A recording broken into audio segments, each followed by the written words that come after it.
Okay, but now we're going to continue on the Siddur, Torah Motions 80, first class, on the Siddur, and we might finish, we may or most likely will not finish the second bracha before Kriyat Shema, but let's just say a word or two about Yom Yerushalayim, and hopefully we'll connect actually what is in the second bracha. Everything, is Min HaShamayim. There are no coincidences to Yom Yerushalayim, but all I'll say is, Yom Yerushalayim, it should be a holiday on unity. That's what it is. We unified the city of Jerusalem, took down the wall that separated East and West Jerusalem. But of course, what's much, much, much more important than the unity of Jerusalem is the unity of the Jewish people. Yerushalayim doesn't really, that's a minor point. As Rav Soloveitchik said, for peace, we would give up all of Yerushalayim. To save one Jewish life, Yerushalayim isn't worth it. And how much more so, of course, for peace doesn't mean just peace with the Arabs and the rest of the world, of course, means internal peace. So it's much better to have internal peace and no Yerushalayim than Yerushalayim and no peace. So that I think is the main message of Yom Yerushalayim, the importance of the Jewish people coming together. And if you study our sources, it's amazing the things the rabbis say about the importance. And I guess the best example I like to quote is the Meshech Chachma of Rav Meir Simcha Advins, who passed away in 1926. He very greatly welcomed the Balfour Declaration in 1917, and Rav Meir Simcha Advins has a piece. It's in print where he says that basically it's okay, not okay, but God doesn't mind so much if we worship idols as long as the people are united. But if the people aren't machloket, it can be the biggest tzaddikim in the world, it doesn't matter. And the truth matter, that's exactly what the Netziv writes in his powerful introduction to Bereshit, that the people in the Second Temple were all very righteous.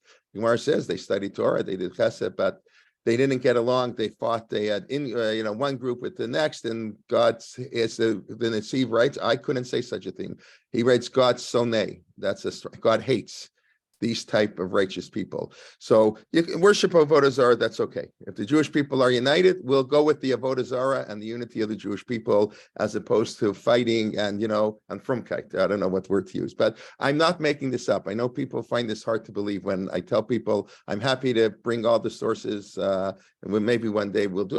Over the years, I have brought some of the sources. We can put them all together and show it. So that's what Yom Yerushalayim is about. The Jew, if we want to keep Yerushalayim, we have to come together as a people, and I don't have to tell you everything's going on now. I think hopefully it's not as bad as it looks in the paper, and I think there are lots of things. We do come together as a people often. We just have to improve in it a little bit. Okay, feel free to throw stones at me or whatever, but since we're online, they won't reach me, so I have that advantage. Okay, but I think that is important, and let's continue.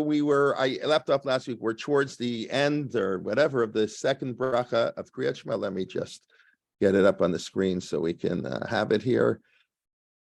Okay, where are we going here? All right. So here we are. Ava Rabba. So we got up to basically, we did last week, God should enlighten us. We said Ma'or, just Yotzer HaMa'orot, and we should cling to mitzvot, and we should love Yached Leveinu. Our hearts should come together. We're going to talk about Yached. I don't think we spoke about Yached Leveinu last week. You'll tell me if I did. Lava lira et shemecha, and I mentioned that in the H. Yosef in his commentary says the way we get people to love mitzvot and to cling to mitzvot is by understanding the reasons for the mitzvot. Obviously, if you're doing something because somebody tells you to do something, it doesn't have so much meaning. And we know there is such a concept in Torah. God said so, that's true. But nonetheless, God says so isn't as meaningful as meaning to the mitzvot. And even mitzvot like para aduma and kilayim and the mitzvot that are most identified as ones that have no rational reason, even there, all the commentaries look to find meaning and reason, because without a reason, we're human beings. Why should I just do something that has no meaning? So even if I do it because I accept it, it's not the same thing. And so that's it's very important to understand what we do, why we do. And I said last week, we ended, I think this is an important point, I'll say it again, that the reason, so everybody thinks the reason the Torah doesn't give the reasons is because then people will say, oh, this reason doesn't apply. That is true. And people have said it, like we said, the Reform movement, they based on the Rambam. The Rambam says it. The Rambam says we keep kosher for health reasons.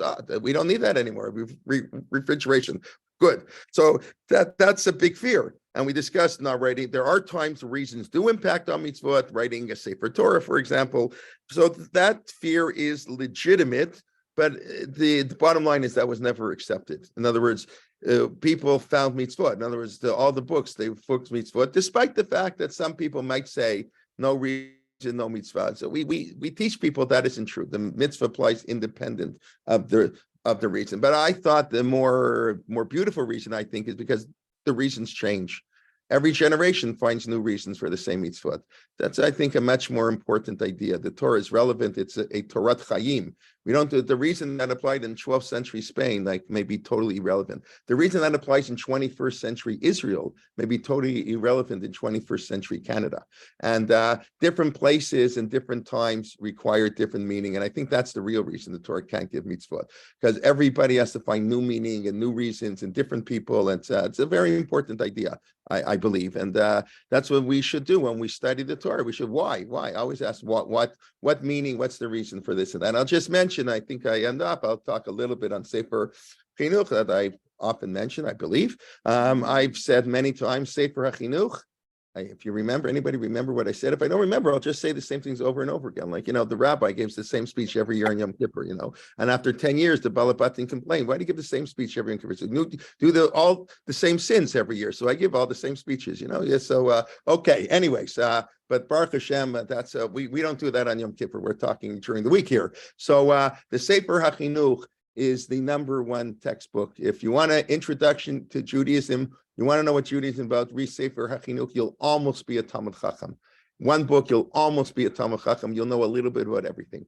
But all 613 mitzvot, a little bit of the laws, a little bit of the reasons, philosophy, beautiful, simple Hebrew, it's not translated English, 600 pages. Not a big book. Really, very not, really, and it's amazing. And I don't know why every single high school in North America, Jewish high school, doesn't have that as a requirement, or maybe even in middle school. It was written like as a bar mitzvah present, but you should not be able to graduate a Jewish high school without knowing Sefer HaChinuch. But if I got into the things you're supposed to know that you don't know when you graduate high school, we'll be here for a long time. So what can I say? The schools today have a different role than necessarily teaching. Okay, they're very into Gemara. What can I tell you? Anyways, so to say, yeah.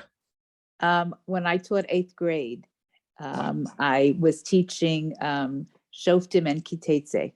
Okay. And one of the things that I did was I made, my goal was to make them familiar with Sefer HaChinuch. Right. And I taught them the 4 paragraphs and Mishoshei HaMitzvah and how to look a paragraph up. And Right. one of the assessments was they could pick, either they would pick a mitzvah and then find it for me, or I would give them a number and then they would have to tell me what the mitzvah was and tell me the reason for it and where you could look up other sources, because it's a bibliography also. Yes. So I walk in, I tell the kids on September the 6th, on the day after Labor Day, usually, I tell them the first day of school that, and anybody wants to get 100 in this course, if you can write down by the end of the year, the 613 mitzvot, and it's okay if you know only 580 of them. Like, I'll give you a little bit, it's a little bit hard, 613. You get 580 of 16, you can get a 0 on every test, you get 100. So far, guess how many people have taken me up on the offer? 0. Baruch Hashem, 0. I did give an offer once that if you, on a test, I haven't done this often enough, if you list the 63 Masechtot in Shas, 10 bonus points on the test. So I did have 2 kids who did it. One for sure did all 63, perfect. I'm not sure I could do them all now, all 63 off the top of my head. And this girl, she, whatever, it's basically, she's very nice. She's now in Princeton University. So very rare for kids from Toronto to go to Princeton. Very hard to get in, very rare. So anyways, but that's maybe not unrelated. She spent a year in Israel in the meantime. Anyways, these are important things, learning rote. I'm a big believer. it's too late for me already, but it's I'm a big believer in rote learning, right? To memorize when you're young. That's what does the kids' brains, and it's good to memorize the Shakla and these Mishnayos contexts. They're fantastic. Kid knows 400 Mishnayot by heart, or Chidon HaTanakh is wonderful. Whenever the kids learn Tanakh, it's a great way. When you have basic knowledge, then as you get older, you do the analysis. But we're they spend so much time on a Daf Gemara where they could be learning so much broader material. Anyways, that's not our subject. But the Sefer HaChinuch really is a wonderful book. And they gave it out as a graduation gift. Oh, they gave it as graduation. But do people know why it was written? We mentioned that before. People know why the Sefer HaChinuch was written. Well, every book in intellectual history, why did the Rambam write his book? So Isidor Chorsky has a whole article, the Rav son-in-law, the professor at Harvard. He wrote a whole book, The Introduction to Maimonides, hundreds of pages. Is really expert, and I'm talking now. He's writing from an academic perspective, professor at Harvard University, and he wrote. Why did the Rambam write the Rambam? Why did the Shulchan Aruch? That's always an important question. Why were certain books written when they were? What are they responding to? What was the Sefer HaChinuch responding to? It's running around on Shabbat afternoon. I'm sorry. Right. They won't run amok in shul. Yeah. In the streets. No, he was writing to his wayward son. He was writing to his wayward son who was becoming not religious. And the son said, Torah, I'm into philosophy. They're living in Spain. Philosophy, the golden age, we study Aristotle, the Rambam, Aristotle. But are we the Torah, this old-fashioned ancient book, it doesn't have real meaning. Deep philosophical beauty, can't be found in Torah, can only be found in philosophy. So he wrote a book to his son. And every once in a while, you'll see in the Sefer HaChinuch, you actually read it, Shema b'ni, my son, please listen to me. This is what we're doing here. So as J.J. Schechter once commented, isn't it amazing? Some guy had a son becoming not religious, and we have the greatest book written in the last 2,000 years, because some rabbi's son was becoming not religious. So we wanted to write him a book to show the beauty of the mitzvot. They're such amazing. Both sides of that story are really amazing. I'll just say, I can't tell since we're talking, yesterday was our last day in grade 12 anyways at CHAP, but for the end of the year project, I may have mentioned, I make the kids interview somebody in front of the whole class. The kids like it, I love it. They have to interview. So, and Baruch Hashem, they get really good people. So Rabbi Penner, Menachem Penner, the head of REACH, the director of the rabbinical program, REACH. So he interviewed in our class yesterday. So, they asked him, the kids do the interview. They show me I help them a little bit, but it's their interview. And so they asked him, what's the number one role of a rabbi? So, the first thing he said, I'm sure he doesn't mind repeating because he knows we recorded his talk also. He said, a rabbi can't be boring. I was like, I think everybody was blown away with that. That's the most important thing of a rabbi, can't be boring. Because if a rabbi is boring, then the Torah is boring. And who wants to connect to a boring Torah? So the rabbi's got to be exciting. And it's really, there's a lot to it. So I hope I'm not boring. I don't know, people have a lot of complaints about me sometimes, but usually they don't say I'm boring. At least I sure hope not. But it's so true. It's so true. We live today in marketing, 30-second sound bites. People have half a second, they tune you out. If you don't get them in the first, quarter of a second, they're out of here. So I just found that the head of the largest probably rabbinic school in the world, and the one that, as he said, he actually prefers working as a congregational rabbi. He actually liked that job better, and he would prefer to have stayed there at the Camp to Reach, but he felt he owed it. He felt HaKadosh Baruch Hu wants him to do this job. It's a more important job. Instead of influencing 200 people, he's influencing 200,000 people through the rabbis, the hundreds of thousands of people who come to shul every Shabbos from rabbis who get trained at YU. So anyways, it's something. So let us know if I'm ever boring, please let me know, and we'll have to change the what we do or anybody. But I thought that was a fascinating comment. But it is true. Torah is exciting. Torah should be exciting. Rav Schechter, those of you who know Rav Schechter, of course, I quote him all the time. He has a tremendous sense of humor. If you've ever heard him speak, he cracks jokes all the time. And he would often quote, the Gemara says, Rav, the great Talmudic sage Rav, who founded the yeshiva in Surah, I think it was Rav, maybe it was Rav or Rava, it was Rav, one of them, doesn't really matter, I guess. said you have to start every shir with a joke. Every speaker knows, every good speaker starts his talk with a joke. You can't, everybody knows that. You got to get the attention of people. So he says, even in learning Torah, you have to start with a joke. Mila de b'dichuta. Something fun, levity, it's fun. And I remember Rashak would tell us there's a machloket, there's a debate. Does that only apply to the beginning of this year? Because the Gemara says when you learn Torah, fear, awesome, the yira, pachad, wow, you're learning God's word, Esha Torah, what even joking around. This is the most serious thing in the world. So there has to be a sense of ema, fear. So you have to combine those. So he said there's a debate. Are you allowed to joke around in the middle of the shir, or you can only joke around at the beginning? That's a debate. Some say no jokes throughout the whole shir, and then so Rav Shechter didn't say how he paskined, but it was obvious he paskined that you can say jokes in the middle of the shir, and you say jokes. That's good. Okay, let's get to serious stuff now. But even the serious stuff should be exciting and I don't know funny. But okay, so the Yached Levavenu. I don't. I really, according to my notes, I didn't talk about this last week, but I know. Always remember. Okay. So okay, we got to know all the reasons. And you should bringing together, unite, like in Yerushalayim. You should unite our hearts to love and fear your name. So right. So there are a few issues here. So first of all, before when we talked about learning, it said you had to love learning, right? Where did it say that before? There's no idea that you fear learning. You have to love learning. When it comes to the name of God, then you have to love and fear. So why the distinction? So I think the distinction based on what Rav Soloveitchik said in a different context. When it comes to learning, you're not allowed to have any fear. We, as the Rav Soloveitchik is really a beautiful lecture. I heard it on tape and I've written about it. We have to pray like a child and learn like an adult, right? Only a child can pray because prayer requires I'm dependent. Prayer means I'm a nobody. I can't do it myself. I need God to be our doctor. I need God to be a provider of food. What do you mean? I do that. The farmer does that. The doctor does that. No, comes from God.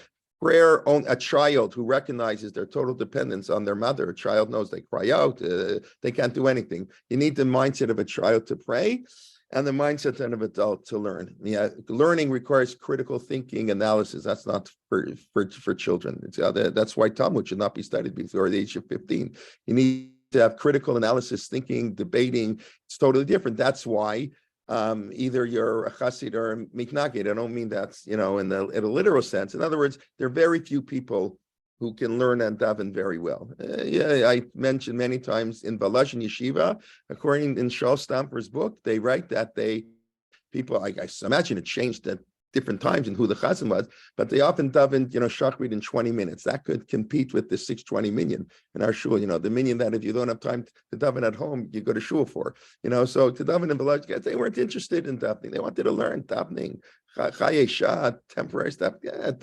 I want to learn all day. The Hasidim want to daven all day. It's very hard to do both well because they're totally different mindset. The Rav says this by Sarah, right? It's his famous, beautiful drasha, the greatness of Sarah, that Sarah was 120 and 7, right? She was as beautiful at 20 as she was at 100. She was as beautiful as 100. She was at 20, as innocent at 20 as she was at 7. All her years, they're all equally good. So the Rav says that Sarah, the greatness of Sarah is that she was an adult and a child her whole life. That even when she was a child, she had the maturity of an adult, but even as she grew older, she didn't become a cynic like all adults become, and she didn't lose her innocence. And that combined to be a 7-year-old, a middle age, young age, we go through different stages in life, to combine the different stages of life all at the same time, that was the amazing attribute of Sarah. That's what the Torah is saying. It's such a beautiful drasha, such a beautiful idea. But what does that all mean? It means when you learn, there's no fear. There's no fear. Unfortunately, today, too often, how can you argue on Rav Moshe Feinstein? Who are you to argue on Rav Moshe Feinstein? Maybe who am I to argue? I can argue on Rav Moshe Feinstein. If I'm arguing on Rav Moshe Feinstein, please follow Rav Moshe Feinstein. But I have the 100%. I don't mean to be arrogant here, but when you learn Torah, you ask question on Rashi. There's nothing wrong with that. If you read the introduction to, who here has read the introduction to the Igrat Moshe, the greatest you posek to ever live? Please raise. I don't see so many hands up. Okay. So the Igros Moshe, Rav Moshe Feinstein, the greatest halachic authority ever to set foot on this side of the Atlantic. Rav Moshe Feinstein writes in his introduction that first of all, he writes that people ask him questions and I give you my answers and I have to explain. And he says like this. He says, first of all, I'm going to disagree with the Khatam Sofer and the Nodeh Bihud. I'm going to disagree with people who are way greater than I am. Who am I? I'm a nobody. They're way greater than I am. Doesn't matter. Anybody who's entitled to an opinion, the leaders that they have to express their opinion. Doesn't matter. You're right. I'm obligated to disagree with the Khatam Sofer. He doesn't write this, but Rav Schachter told us that Rav Chaim of Volozhin said that it says in the Torah, Lo Tagur, he says, if you're convinced, not me, but if Rav Soloveitchik is convinced the Shulchan Aruch is wrong, you're not allowed to paskin like the Shulchan Aruch. If usually we're not convinced the Shulchan Aruch, but every once in a while, yeah, we have manuscripts we've discovered, all kinds of things we discovered. Okay, so if you're convinced, or you're not, what the Vilna Gaon on every page in the Shulchan Aruch disagrees with Shulchan Aruch. Mishnah Berurah, they disagree with Shulchan Aruch all the time. They don't teach you that. They sort of say, oh, that's part of the Shulchan Aruch. But why do we have all these commentaries in the Shulchan Aruch? Because half the time they're actually changing what the Shulchan Aruch said. First, they disagree with Shulchan Aruch. But the Rav Chaim of Volozhin apparently said that if somebody he feels the Shulchan Aruch is wrong, a real learned person, and he doesn't say, he violates the prohibition of Lo Tagur Mifnei Ish. You're not allowed to be afraid of anybody. The Torah in Sefer Dvarim, Moshe Rabbeinu, towards the end of his life, says when he's setting up our court system, right? That's the beginning of Dvarim. It's in Yitro and then repeated again in Dvarim. So it says you cannot be the judge is not allowed to be afraid of anybody, right? You need judges who have strong backbone and don't care what they're demonstrating in the streets. And I mean, that's a minor issue, but in countries where you can get your head blown off if that's a serious issue. The judge has to be fearless. The judge has to be fearless, and it's a prohibition. And Rav Chaim Volozhin said, Yosef Kar was also an ish. Yosef Kar was also an ish. Lo tagur mifnei ish applies to everybody. So Rav Moshe Feinstein says, I'm going to disagree with them. And then he writes, I'm going to explain my reasoning. And he's publishing a book that, normal people like me are going to read. It's not only, great Torah scholars. And he writes in his book, I'm going to explain my reasoning. If you like my reasoning, accept what I say. If you don't, you should not accept what I say. So you don't have to accept what I say. Just, I have to explain so you can argue with me. Here's what I think. And if you think differently, that's okay. So that's halacha. That's and the Talmud Gemara in Tani says, why is the Torah compared to fire? I think that's what they said. Because in a fire, a little flicker, a little flint can destroy a whole forest. They're having all the forest fires now in Canada and Alberta. It's not good. Some guy can throw a cigarette butt and you can 100,000 hectares of fields can be burned. One little spark. So a little student can spark, the great student. So that's the way of Torah. There is no fear in Torah. I told this story for Chaim Soloveitchik and Rav Yitzchak Elchanan? No, yes, no. Even if I told it, I should probably tell it again. No? Okay. So Rav Chaim, this is printed in Rav Zevin's book, Ishim V'Shitot. That's another wonderful book. Rav Zevin, one of the great disseminators of Torah in the 20th century, the founding editor of Encyclopedia Talmudit, which is now headed by Dr. Avram Steinberg, who's speaking 3 floors below me as we speak. But anyways, he's the founding editor of Encyclopedia Talmudit, wrote Moadim B'Halacha, really a tremendous, had a tremendous ability to explain complex ideas in very simple ways. Moadim has a fantastic book. So one of the books, as far as I know, it's not translated into the English, is Ishim V'Shitot, Personalities and Views. I don't know how you translate that exactly. And it's intellectual portraits. It's not like... it's intellectual portraits of 8 of the leading Torah scholars, really turn of the century. The Netziv and Rav Chaim of Volozhin and Rav Moshe Mordechai Epstein. There's some of the great Torah giants. He writes 30, 40 pages, but their analysis, their styles of learning, you really get a feel for who these people were. So in the story I think the story became famous because Rav Zevin has it, that Rav Chaim Soloveitchik once sent a letter to Rav Yitzchak Elchanan Spector, Rav Ritz, Yeshiva University, Rabbi Isaac Elchanan Theological Seminary. Rav Yitzchak Elchanan Spector was the leading posek in the Lithuanian yeshiva world, and in Eastern Europe, Jewry was the posek hador, the the acknowledged greatest halakhic authority of the time. He died in, I believe, 1894. I believe yeshiva starts in 1896, and that named it for him. So Rav Chaim sends him a letter. Give me a yes or no answer. That's it. Yes or no. Why? It says, because if you give me your reasons, I'm going to have 15 arguments against your reasons. I'll have 20 ways to disprove your reasons. And if I disprove your reasons, I cannot accept your halachic decision. If you tell me yes, and these are the reasons, but I think your reasons are wrong, then I can't do yes. And if you tell me no and give me 10 reasons, and I'll tell you all why those 10 reasons I can argue, then I can't do no. So I'm willing to accept your authority. It's an interesting stuff, fascinating story. I have to think about this a lot. So I'm willing to accept your authority without reasons, because if you give me reasons, I'm going to have to argue with you. And if I argue with you, I can't accept your ruling. And that's something I think, maybe I'm wrong. I think if a rabbi gives you go to your local rabbi, you don't understand, and he gives you some answer, and you say, Rabbi, that makes no sense. And he explains to you, and you go for half an hour, and you're spinning your head and say, I just don't get it. I don't think you should follow that ruling of your rabbi. Not that rabbi may be a great guy, and maybe 99% the other times you do follow, but it gives you a reason, and you're spinning your head. It happens. Rabbi, you don't understand. You don't understand. We're living here. It's not going to work, and he doesn't get it, so you don't listen to him.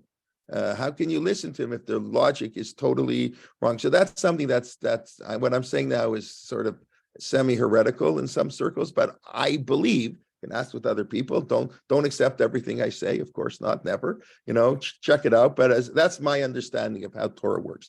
And that's all because we fear God, we fear the name of God, but we don't fear Torah. In Torah, we're fearless. We argue on Rashi and we argue on Tosfot. That's not what Talmud is. Everybody argues with everybody. It's beautiful. And we don't say, he's greater than, who am I to argue with him? Yeah, bottom line, yes, me and the Shulchan Aruch, like me and Ramosh might, what are you, a joke, what are they talking about? But still, when I'm learning, Ramosh might, I don't know. Let's give an example. Like there are a few chuvas of Ramosha that I just can't understand.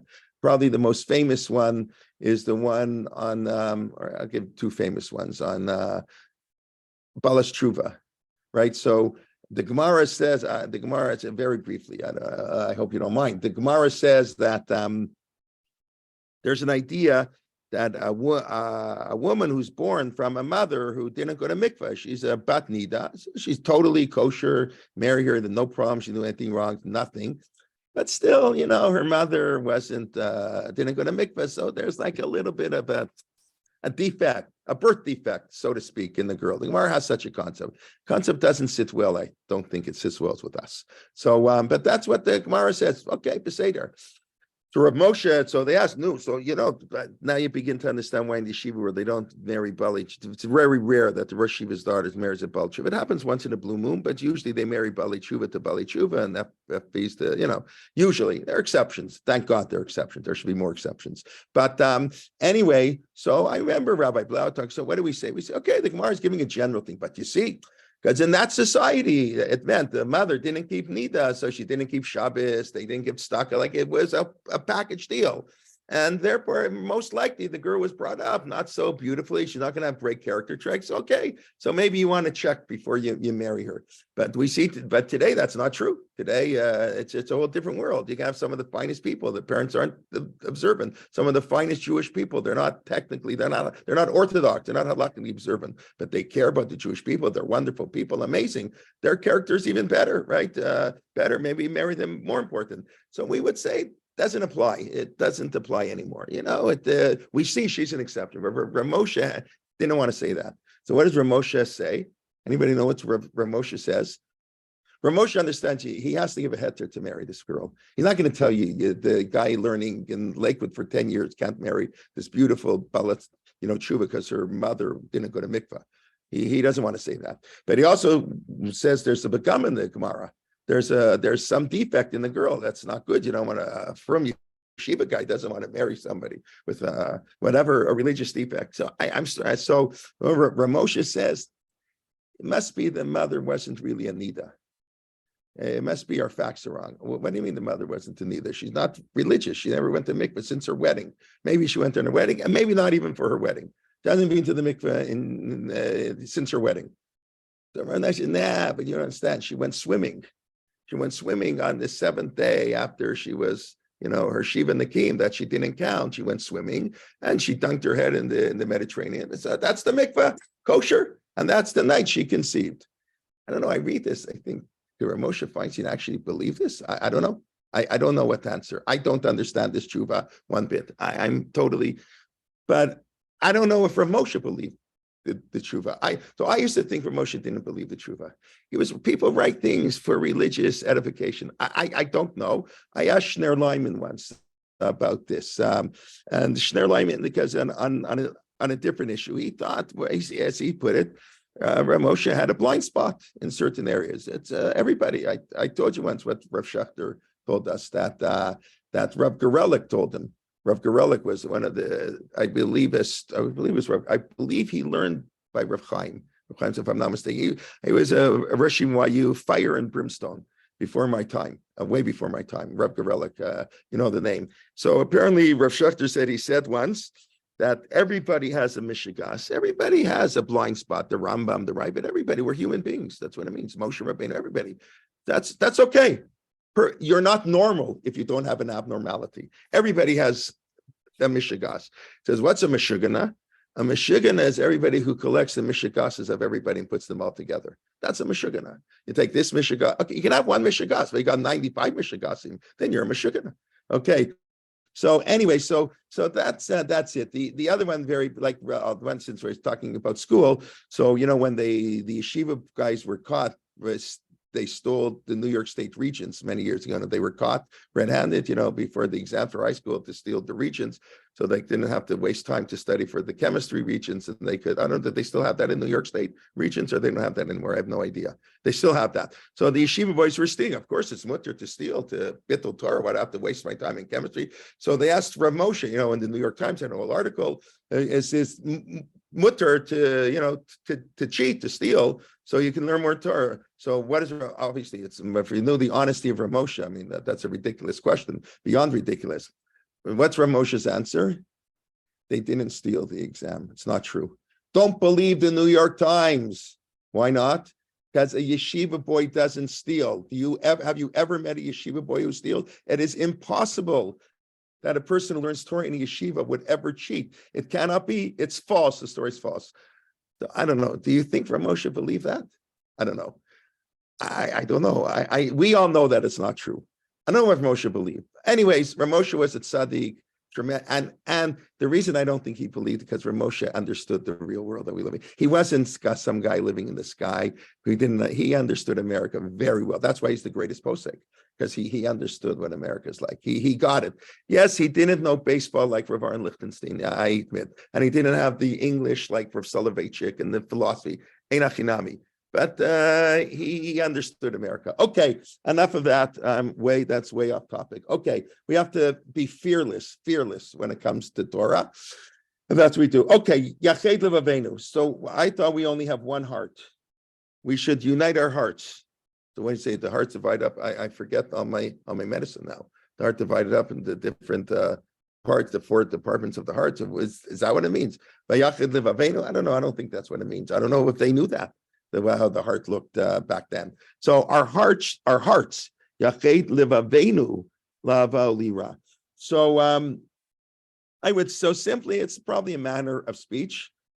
You say, he does it with a full heart. That's what we say that in English. Or I'd say 110% effort, 110% do it. That's what it means. Levavenu means that doesn't literally mean that. Others say no. We say it in Shema. That's where the one. Yeah, it doesn't say b'kol levavchem, but we do have b'kol levavchem. So he says the two hearts. That the heart's not the heart. The heart's representative of our inclination. The Yetzer HaTov and the Yetzer Hara. So we have to worship God with the Yetzer HaTov that we understand. It's not all the nice things we do. That's easy to worship God. We also have to worship God with the Yetzer Hara. Well, that's a little harder. God created an evil inclination, so we can't defeat the evil inclination. That's impossible. Evil inclination, smart and deceptive and shrewd. We can't defeat him. We have to outflank him, but we can't. We have a head-on fight with the Yetzer Hara. The Yetzer Hara always wins. Rabbi, couldn't it mean your heart and my heart? We together. Oh, the Jewish people's hearts. Very good. But yeah, well, it's a communal prayer like all our prayers. Very good. I didn't think of that. So you're saying V'yached livavenu. That makes a lot of sense. Yeah. Why don't you give the shir? Right. V'yached livavenu lava. We're not talking me and you. We're talking to the Jewish people. Yeah, that could be very simple. That makes a lot of sense. Right. Thank you. Unite the hearts of Jewish people. Okay. Great. Great. That's one explanation. Then we have my lesser explanation that the hearts, but this is said by the Meforshim on the Siddur, the Yetzer HaTov and the Yetzer Hara. So how do we worship God with the Yetzer Hara? We say that Al Chet Shechatana V'Lecha. We say it in the Al Chetz, I think also. I mean, I think we haven't even the Yetzer HaTov, right? We can sometimes sin with the Yetzer HaTov, and we can do mitzvot with the Yetzer Hara. How do we pull that trick? How do you do mitzvot with the Yetzer Hara, and how do we sin with the Yetzer HaTov? We overcome it. How does one sin with the Yetzer HaTov? Maybe that's a more interesting question. That's pretty easy. We're so compassionate on people that we do a little bit more. I don't want to get into last night. I'm at organizing a medical ethics conference right now. That's where I am. But since I'm not one of the speakers, so I left for an hour. Told the speakers said, yeah, of course. So last night, Rabbi Shlomo Brody from Ematai spoke, here a few months ago. He spoke on MAID in Canada. Those are medically assistance in dying, and it's a real issue in Canada. In Canada, they actually not only do you have to do it, they encourage it. It's become a zeal. It's becoming like that's the way to go. Like let's kill the people. It's mamish unbelievable. And now the law is going to be in a few months. They've introduced the law already. It passed. They just pushed it off for a while, but it's going to. I don't know when it's kicking in. All mental health issues. You can be 16 years old, no parental consent. A kid at 16 failed the test. He feels depressed and go to his doctor and say, "Kill me." And by law, he has to kill him. That's going to be the law in Canada. It's unbelievable what's going on here. So why am I saying this? Right. So a person can be so compassionate that I'm going to kill somebody, mercy killing. So that's sinning with the Yetzer Tov. I don't want to get it.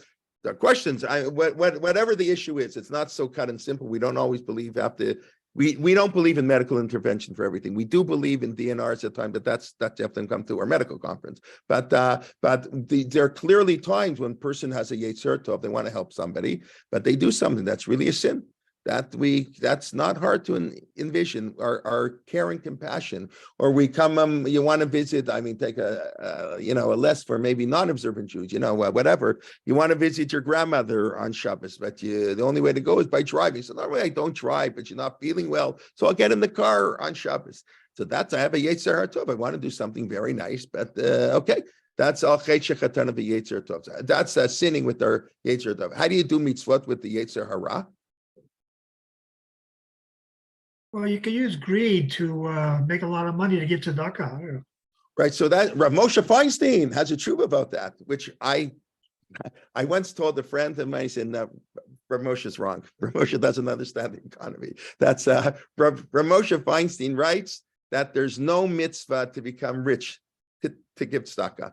Guy says, I can sit and learn, whatever. Like I can be a rabbi, be a teacher, or I can be a wealthy businessman. I mean, you never know, whatever. So Rav Moshe says, if you have wealth, then you have to give money away, a lot of money. But you don't have to become wealthy to give money away. So of course that makes a lot of sense. But on the other hand, we know there are people, they're cut out for business and they shouldn't be learning. They should be in business making money. We all know that. I think Rav Moshe would agree. But so what do you say? The Yetzer Hara, that's greed to give tzedakah. But that's indirect. That's I'm greedy. And then I give tzedakah. I'm not sure. Okay, it's sort of, but I would think a more direct example. So we're jealous. Let's say I can be jealous. I can be kinat sofrim tarbe chachma. So normally jealousy isn't good. But if I'm jealous of somebody who knows more than I know, I can turn that jealousy, which is a bad trait, lo tachmod, into something positive. So we can use the Yetzer. He even gives an example, eating. It's very funny. So for Jews, this is like a great example. Our taiva, today, sushi. I mean, I don't know. Did anybody eat sushi 30 years ago? Did anybody hear of sushi? I never heard of sushi. You cannot go to a Jewish function without sushi today. It's like, that's like the Ikar Hadat. have sushi. Have anybody been to a wedding in the last 10 years without sushi? I never heard of such a thing. Okay, so today, Indian restaurant, Japanese restaurant, this and that, and unbelievable what we have today. Baruch Hashem. So okay, whatever. We have, as Dr. Twersky, Alava Shalom said, we have affluenza. They just give me as affluenza. But my name, matzah. I have to eat matzah. I'm gonna the taiva to eat matzah. I'm gonna be, yearning to eat matzah, get the best matzah. Okay, so that it's a little funny. We don't think like that, but that's okay. People in the 200 years ago writing commentary, they didn't know of sushi in Indian restaurants. So to them, the taiva to eat. So take that taiva to eat, that yearning, that lust for food. I'm going to eat in the sukkah. I'm going to eat more in the sukkah. I'm going to eat more matzah. Kazayit should be 97 olives, not just so the way 97 olives used to look. That's my matzah today. So you can turn everything. That's like a funny example. But the real example is really jealousy can be used for a proper purpose, even anger, perhaps. This I'm less confident about because the Rambam writes that anger is one of the exceptions to the golden mean.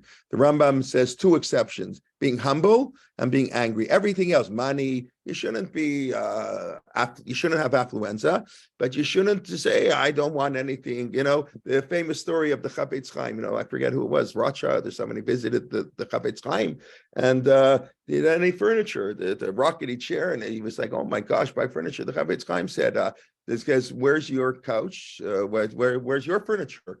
Says, I'm just visiting for, a little bit. I don't bring my furniture. It's like, I'm visiting too. I'm visiting in this world. So I'm in visit. So you know what? I'm not the Chafetz Chaim. I don't think anybody here is a Chafetz Chaim. It's not for us, rickety furniture and no nice house. That's not for us. The Gemara says you have a nice house, you run a egg, you have a clear mind. Beautiful. That's what we read yet last week. If you keep the mitzvah, God will give us material blessing. Baruch Hashem. Good. That's good things. So anger is, but you should be in the middle. But anger, no, there's no middle ground. You should never be angry. And even when you should be angry, you should only fake anger. When you're really angry at your students or your kids, you're not allowed to really be angry. Never, ever allowed to be angry. Just fake to be angry, to look angry. No, that's, and to be humble.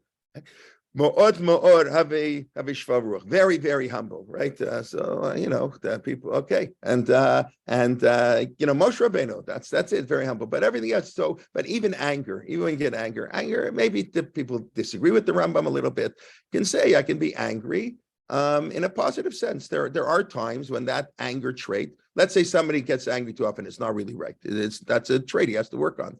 But no, that sometimes that anger will be good.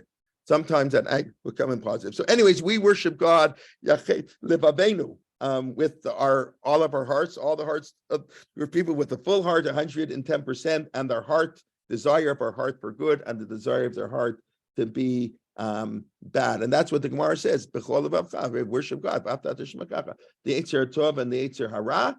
And then the Eitz Yosef and the Siddur Otzer Tefillot says that Yached Levavenu doesn't mean to unify. I mean, it may mean that too. It means to have a singular focus. The only thing, it's unique. Yached Levavenu. In other words, it doesn't mean unify our hearts. It means our heart's goal should be one. And that's la'ava ulira et Hashem, to love and to fear God.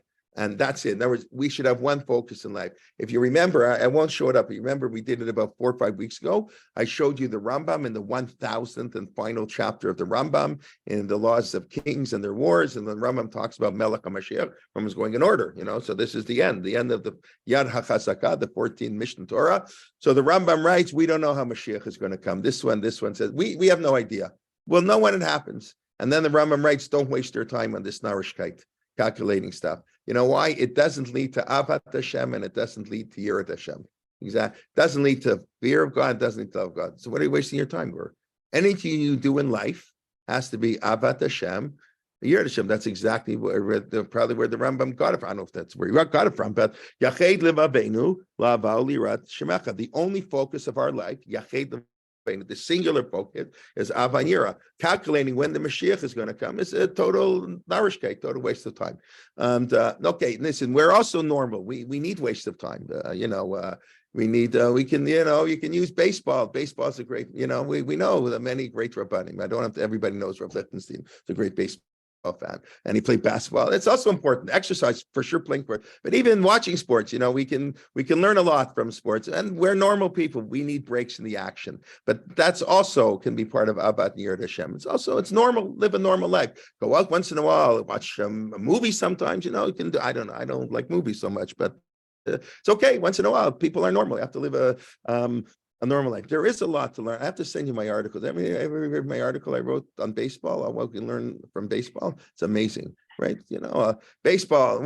Let's just do quickly two ideas we can learn from baseball. Not the Blue Jays. They lost last night. The Blue Jays, I think they lost to the Yankees, and they're playing the Yankees in Toronto. I think the Yankees won 3 out of 4 games. You New Yorkers, get out of here. Okay, what can you do? But anyway, what lessons can we learn from baseball? Let's just do 2 of them very quickly. So number 1 is, how do you score? Tshuva. You come back to where you started from. Tshuva. Oh, you can laugh at that, being dumb. But the other one, you hit 300. Wow, make $25 million a year. A guy who gets out 70% of the time. If you fail 70% of the time, you are a Hall of Famer in baseball. That's amazing. What a life lesson. This is true. We everybody fails. Where did I read recently? Jonathan Sachs, they interviewed him. They asked him a question about, have you ever had any failures? And he started laughing. He said, are you out of your mind? He said, every job I applied for, I didn't get accepted. I didn't accept it to my universities. I failed out. Every time I tried to do this, I was totally a failure. And I wanted to write a book, and 20 times I started writing a book, and I just gave it up. I couldn't do anything. Yes, I'm in the middle of class, quickly.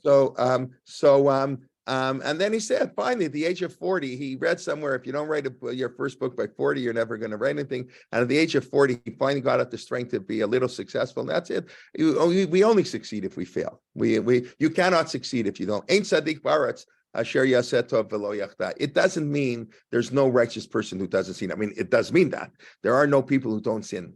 But it means you can't be righteous if you don't sin. It's not that righteous people sin. Ein tzaddik ba'aretz. You cannot be a tzaddik who didn't sin.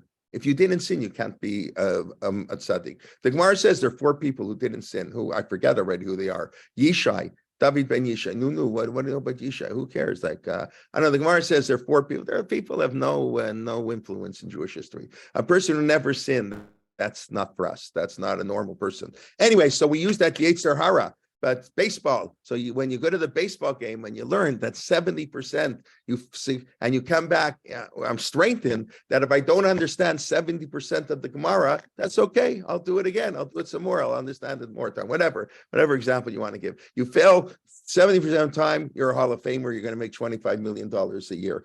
Okay. What else do we have? Okay, so that's what the Rambam says. Don't waste our time. Abba Yirat Hashem. Okay. Then we say, V'lo nevosh. We're really not going to finish this week. Okay. V'lo nevosh lo lambed. We should not be embarrassed. What does that have to do with anything? We should love and fear God. Our hearts should be united. All the Jewish people, our good heart, our bad heart, our singular focus of our heart should be focused on love and fear of God, and we shouldn't be embarrassed. What's the connection? V'lo nevosh lo lambed. I'm asking because I don't know the answer.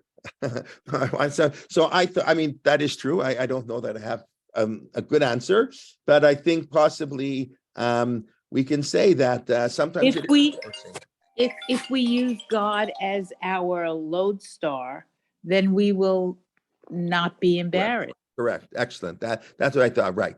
In other words, when you have an overarching goal, by fearing and loving God, it prevents you from being embarrassed. Now, that you can be, we're not talking about somebody who embarrasses you in a negative way. In other words, when being a religious Jew sometimes it can be embarrassing. You're depending on the society in which you dwell in. Sometimes, people think you're nuts. People think you're crazy.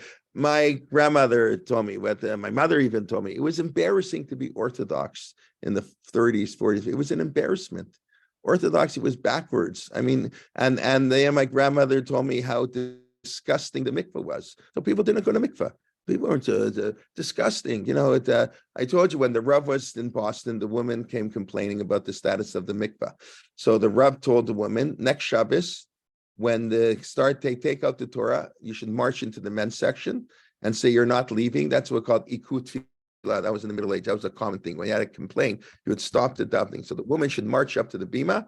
We're not leaving till you raise money to fix the mikvah. What do the men care about the mikvah, right? Who cares how ugly it is, right? So Rav Soloveitchik said, you interrupt the davening, don't leave till they pledge the money to fix the mikvah. It was embarrassing. Orthodoxy wanted to be, the Orthodox people didn't think Orthodoxy would love. It was an embarrassment. And what do you think Rabbi Penner said? Don't be boring. What do you think we need children? We need these people to present. I spoke last week in my shir on Shabbos, people like Leo Young and Joseph Lookstein, who are sort of unknown today. These are the people who had such an influence in America. They presented an orthodoxy that was reasonable and beautiful and logical and dignity. They had and top hats and all that stuff at the Jewish Center. There's something to that, to make Judaism dignified. And as Rabbi Kumar said last week, he was giving the shir on the coronation, on the day of the coronation that we just spoke about. So he said, can you imagine the Jewish coronation being staged the way the British do it, like the order, and like you can imagine the chaos that would have, if Melech HaMashiach would come and we're coronating Melech HaMashiach, I think the order, the pomp, the beauty was really beautiful. And the way they treat, I think it was beautiful. Maybe people disagree. I think it was very beautiful. And I think, as I wrote, this is part of Judaism, going to the Bikurim on Shavuot. They would, march together. So it's hard to imagine, that in Israel they'd have such a beautiful march. But there is something. So it sometimes is embarrassing to be Jewish, but if you're focused, but that's what I'm saying is bad. But it means sometimes, so when you're focused on God, it takes away from the embarrassment that you have. Just a reminder, I mentioned on Shavuot, so reminding me, I should say, at the beginning of this year, please God, next week, because Friday is Shavuot, and Thursday I'm teaching in the morning, so please God, we're going to have the shir Wednesday morning at 9:15. Okay, I teach at 10:40 on Wednesday, so we'll do it. Does that work? If it doesn't work, you won't come. If it works, you come, and if other people works, you'll bring your friends instead. So we'll do 9:15. I won't do on the Siddur because it's not fair to people. I'll do it on Shavuot. Next Wednesday morning, Erev Shavuot. Obviously, I'll send out an email, but those who can make it, and if you can't make it, then you have to bring a friend instead to take your place. Okay. That was the old minhag when in Europe, when they had 11 and a half people who lived in a community. This is in the Shulchan Aruch. People would go away for Yontif, for Rosh Hashanah. They weren't allowed to go away for Rosh Hashanah. There won't be a minyan in Worms. If in the Middle Ages, they had communities of 14 families. If somebody went away, it was a minyan. So there are halakhas about that. You want to go away. Who has to pay the person to make the minyan? It's wild. Okay, I'm joking. But of course every joke is a little true. Okay. Anyway, so not to be embarrassed. And also, I think it means something else. When you're really, really into something, you're not embarrassed at all. I don't want to give an example, a young couple in love, people who are so into something, they're not, you look at some idiot, he scores a goal, it's a home run, and he goes insane, and he looks like an idiot, but he's not embarrassed because he's so into it. It's so important. So we should have such love of God. We don't worry about being embarrassment at all. So anyways, that's also what it could be. But I think it is by focusing on God. Maybe I'll end. The last thing I'll do is the beautiful Gemara in Akavya ben Mahalel. We spoke about him in Pirkei Avot like 3 years ago. Akavya ben Mahalel. Akavya ben Mahalel lived during the tail end of the second temple. He's quoted in the Mishnah. He's one of the early, I guess you'd call him a Tana, early Tanaim. So the famous Mishnah, Debbie, about Akavya ben Mahalel. Isn't he quoted in Pirkei Avos? He is quoted in Pirkei Avot. He's quoted twice in the Mishnah. In Pirkei Avot, that's the one that says, "Histakel b'shalosh dvarim ve'enata bali devera." What dameyain bata lana tolech. I think that's Akavya ben Mahalel, if I'm not mistaken. But there's a second time Akavya ben Mahalel quoted that people don't know about it because it's in Masechet Ediyot, which I've told you many times is the first Mishnah you should learn, because Ediyot, testimonies, that was the first historical Mishnah. It says the rabbis came to Kerem b'Yavneh and the temple's destroyed. Rav Yochanan ben Zakkai gets Yavneh. They're in And the rabbis, I remember this, I remember that. The Torah, they thought Torah would be forgotten. They had to start the process of writing the Mishnah. It took 100 years, 150 years. They started the process. So everybody gave testimony. This one said this. So it's all over the place. There's no unifying theme. And then later on, many of these Mishnah appear as the Mishnah developed. But the first historical Mishnah is in Masechet Ediyot. Some of it is difficult to hara, so it's hard because every Mishnah needs new background. It's like they're not a lot of them are not connected. I mean, sometimes you have a few. So just let me do this quickly. Akavim Mahalel, and it's a beautiful Mishnah. Where is it? I love this Mishnah. He's my hero. Where it's in Mishnah Ediyot, chapter 5, Mishnah 6. Okay. Akavia ben Mahalel He'id Arba Dvarim. Akavia ben Mahalel gave testimony on 4 things. Amrulo. So the rabbi says, Akiva. I'm not Akiva. Akavia. Chazor becha ba'arba dvarim. Change your mind. Return. Don't do that. Don't do the minority opinion. Again, talking about when you believe in something, it doesn't matter what the majority say. Rabbi, if you do like the majority, we're going to make you the Chief Justice of the Supreme Court. Av Beitim Yisrael. But we can't have this Chief Justice disagreeing with the rabbis. You got to follow the normal rabbis. Don't have your crazy opinions. Amar Lahem, Akavya said, Mutav li likari shota kol yamai. I prefer to be called a fool my entire life. Not for 1 hour to be wicked before God, that I would change my view for political. I never met anybody. I never met a rabbi who did something for political purposes. Maybe I meet different rabbis than you meet, right? Okay, right. Have you ever heard of a rabbi? I can be a fool. Call me an idiot my whole life. I don't care. I'm not going to be for 1 hour before God that I'm going to not be honest. Shalo yu omrim. Now this is what he says carefully. So people should not say bishvil shvarach zarbo. I changed his mind. He looked at the polls, and the polls said this. So he changed his policy. He wants to get elected. So what are people going to say? Everybody knows that Kavya held A. Now he changes to B. And now they appoint him to Up-18. Yeah, he changed his mind so he can get appointed. It may not even be true. Shalo yu omrim. They shouldn't say. It could actually be that he changed. You know what? The rabbis came and they said, Kavya, you're wrong. Here's why. They said, oh yeah, I didn't realize. You're right. I agree with you guys. I'm sorry. I am wrong. Oh, now you can be there. No. I can't be the Up-18 because people aren't going to say that I really believed in what I changed. They're going to say I changed for opinion. I can't even give the perception that I changed my opinion for power. That's a covenant. And then the Gemara goes into what he did. We'll pick up on this a little next week, a little more, or in 2 weeks. But that to me, that's not to be embarrassed. It's just beautiful. I don't know. It's more important than Mishnah and Pirkei Avot. Okay, Mishnah and Pirkei Avot is nice, but we have other ones too. But that's a Kavya b'Mahalel. Not embarrassed. I don't care. Call me an idiot. Call me a fool. Nobody should. You have a perception. We know that. I'll end with this. I always say I'll end with this. But the priest in the temple, when they went to, there's a lot of money in the Beit HaMikdash. Everybody brings a half a shekel. No, 13 million Jews bring half a shekel was a silver coin. It wasn't like 50 cents, like $5. That's $7 million hanging here, plus all the other money. It's a lot of money in cash. They didn't write a check for the makasit shekel, or it says they stored it in big vats. So a lot of money, a lot of theft. So the Kohanim were not allowed to have any pockets, no pockets. So nobody should say, here's what happens. If they got wealthy, what would people say? They got wealthy because they stole money. And if they got poor, what would people say? They got poor because they stole money. You can't win, right? The people, he was punished. No, he got this. So they can't have pockets.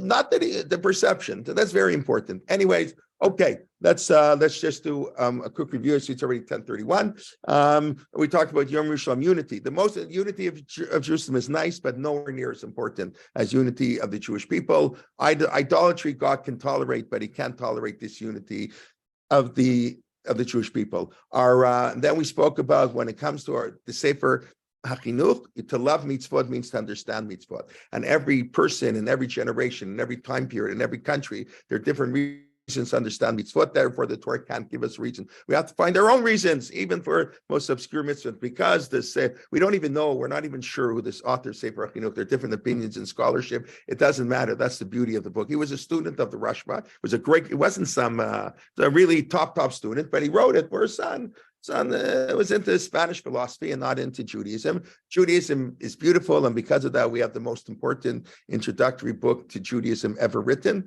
and one I highly recommend you learn. And then we said, when it comes, we love and fear the name of God, but we only love learning. We don't fear learning. Can't have fear. Got to be fearless. Ramosha says, here are my reasons. You don't like them, don't follow me. Rav Chaim writes to the Rav Yitzchak Elchanan, give me yes or no, because reasons I can always argue. And if I argue, I don't follow what you say. When it comes to learn, we have to be an adult. A child. When it comes to children, we pray. Children pray. Adult has to be a child. Sarah, but only children, only adults can learn.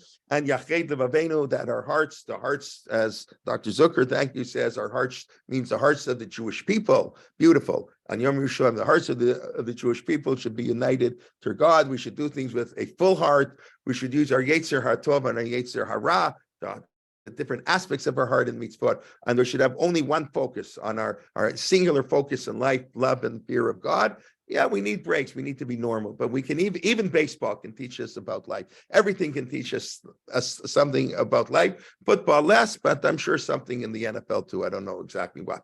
Not to get a concussion or something. Okay, and then if we do that, if we're singularly focused, we won't be embarrassed. When you have something that you really deeply care about, you won't be embarrassed, and let people call you a fool their whole life.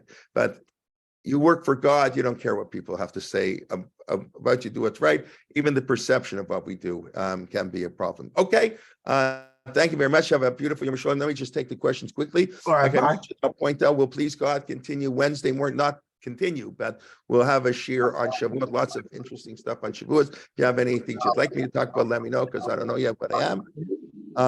Okay, tradition magazines after digital form. Okay, somebody sent me a direct mention. You can just, my son left Tana, writing our track was a status track. They went to Gush and dropped the text Kluk, and he was enthralled. That's correct. That's correct. And he said he went to shul. Yeah. Somebody's talking to me. Yes, somebody worked privately. Absolutely. People who don't like Gemara should learn other things. Many people, Gemara is either the most loved or hated subject. Most people hate Gemara. If it's taught too early, not taught properly, it's a big turnoff, and it's a big problem we have. Gemara is not for everybody. It was never meant for everybody. But if it's going to be for everybody, you better teach it properly. When you're 11 years old and some Rebbe who doesn't have any pedagogical training is teaching Gemara, you're setting yourself up for a disaster. Yeah, 3 kids in the class will be great, and the rest will be wasting their time. If you love Tanakh, that's what you should study, 100%. You are never born. Okay, thank you. Aren't Moshe and Avram prime examples? We will argue with Hashem. Absolutely. So if you can argue with God, you can argue with Moshe, and you can argue with Rav Yosef Karo. Ultimately, you have to accept God in a sense. God determines. But yeah, they argue with God. Government law that would allow for assisted suicide. Yeah, frightening. Yeah. It's very frightening for yeah, it's a big issue in Canada. And I even myself, I didn't realize how big an issue it is.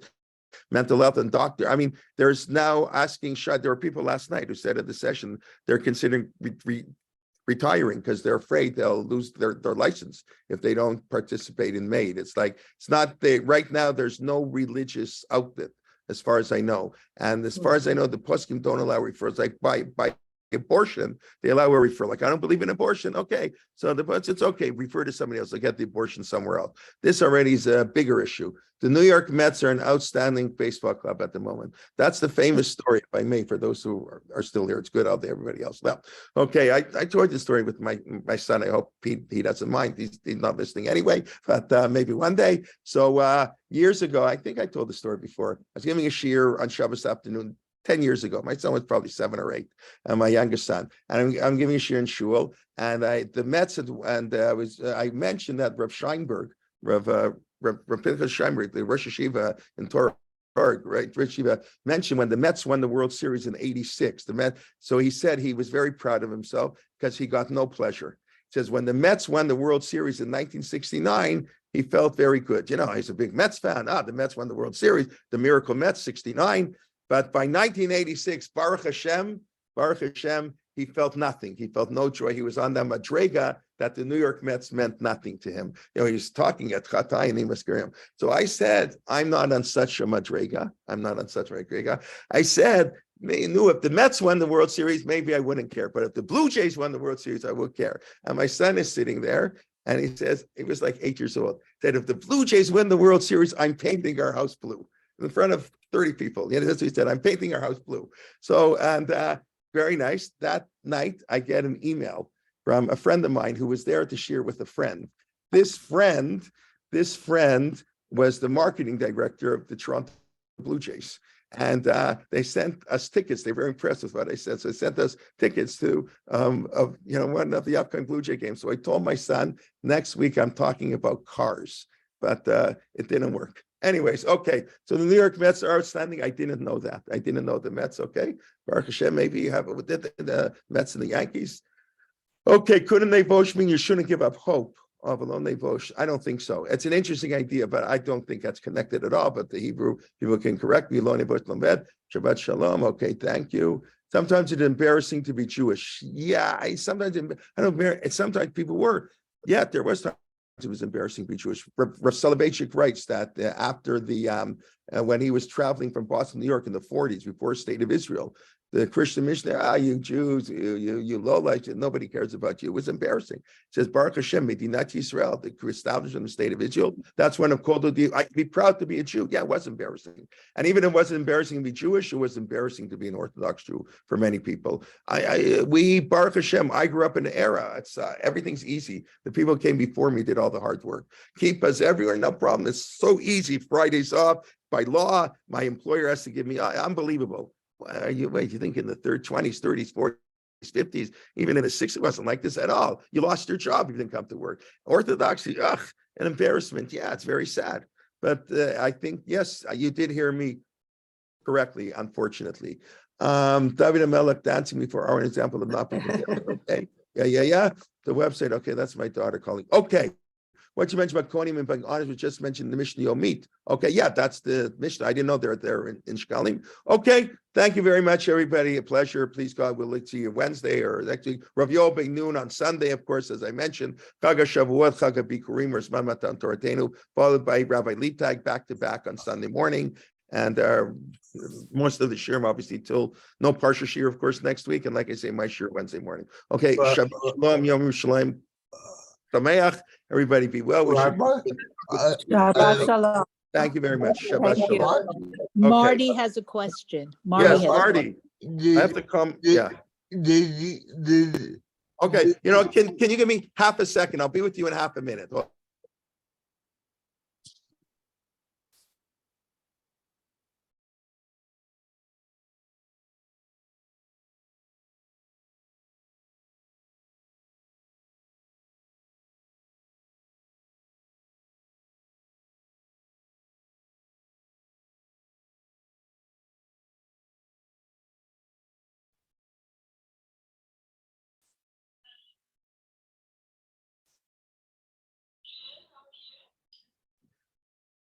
Okay, sorry about that.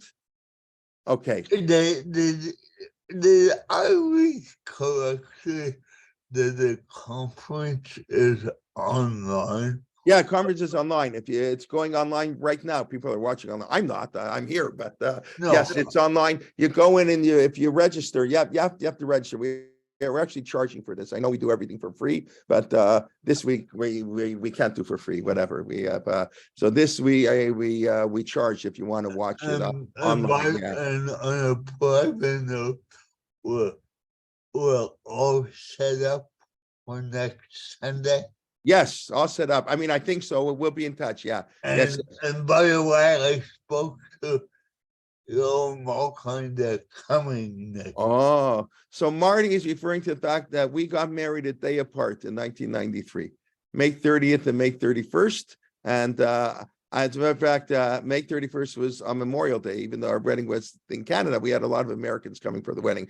You got married on the Sunday. We got married on the Monday. I had a good friend getting married on the Sunday, so we didn't want to conflict. Really, my good friend of mine, we missed each other's weddings, but a lot of our friends were actually at both weddings. They went to New York Sunday, came back, but that's, and Marty got married and they sang one of the the couples come wedding. Very nice. Thank you. Thank you, Marty. Okay. All right, everybody. Shabbat shalom. Be well. Nice to see everybody. Thank you. Shabbat shalom. Okay. Thank you. Doesn't- Thank you. Rabbi Kelman, doesn't Akavia ben Mahalalel say that his son should listen? Yeah. That's the part I said I'd pick up in 2 weeks. I didn't have time to finish. That's in the second half of the Mishnah. Right. Yeah. right. The first half of the Mishnah is, not to be politically motivated, to do things because they're right. Right. That's right. halavai. We should learn. We need more Akavia ben Mahalals around. Yeah, Okay. Yes, Kayach. Shabbat Okay. shalom Thanks. and Okay. Have kol tov. a good Shabbos, everybody. Okay. Be well. Shabbat shalom. Shabbat shalom. Thank you. Shabbat shalom. Thank you. Thank you.